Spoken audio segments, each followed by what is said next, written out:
Hello everyone, welcome back to Spararia YouTube channel. Alright guys, so in this video I would like to share you a tutorial on how to rename device on Redmi Note 14.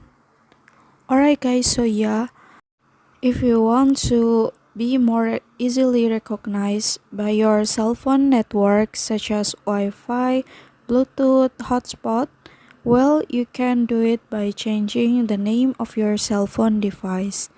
In this edition, if at any time your cell phone is lost, the signal from your cell phone will be transmitted with the name of your new device.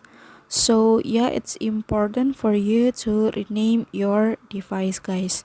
And how to do that is very easy. So yeah, first thing first, now you can go to settings menu, and then now you can go to about phone menu, and then after that now you can click device name, and then now you can change the name or you can rename the device name.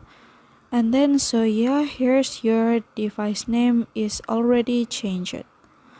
Alright guys, so yeah, here's the tutorial and thank you so much for watching. See you on the next video. Bye.